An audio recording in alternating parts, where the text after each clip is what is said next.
તો દિલ્હીમાં થયેલા બ્લાસ્ટ બાદ ગુજરાતના યાત્રાધામોની સુરક્ષા સઘન થઈ છે। દ્વારકાધીશ મંદિરની સુરક્ષા વધારાઈ છે।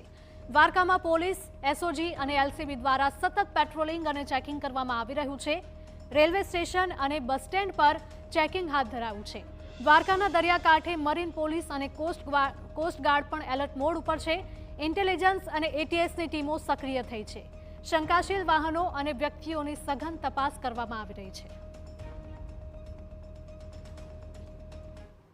દિલ્હીમાં બ્લાસ્ટ બાદ ગુજરાતનું ગૃહ રાજ્ય સક્રિય થઈ ગયું છે। સાથે જ જે દેવભૂમિ દ્વારકા જિલ્લાની પોલીસ છે તે સતર્ક છે તે જોવા મળી રહી છે। ખાસ કરીને વાત કરવામાં આવે તો જે સલાયાનો વિસ્તાર છે તે સલાયા વિસ્તારમાં જે બોટો આવેલી છે તે બોટોમાં અત્યારના પોલીસ દ્વારા જે છે તે ચેકિંગ છે તે હાથ ધરવામાં આવ્યું છે। ખાસ કરીને વાત કરવામાં આવે તો દિલ્હીના બ્લાસ્ટ બાદ જે રીતે ગુજરાત એલર્ટ મોડ પર જોવા મળી રહ્યું છે, ત્યારે સાથે જ જે પોલીસ છે, એલસીબી છે, એસઓજી છે તે સહિતની શાખાઓ છે તે અત્યારના સતત છે તે જોવા મળી રહી છે। ત્યારે દેવભૂમિ દ્વારકા જિલ્લો સુરક્ષાની દ્રષ્ટિએ મહત્વનો માનવામાં આવી રહ્યો છે। ત્યારે ખાસ પોલીસ વડા જયરાજસિંહ વાળા દ્વારા અત્યારના તમામ વિસ્તારોમાં પેટ્રોલિંગ છે તેના સૂચના મુજબ કરવામાં આવી રહ્યું છે। જય ગોસ્વામી, TV9, દેવભૂમિ દ્વારકા।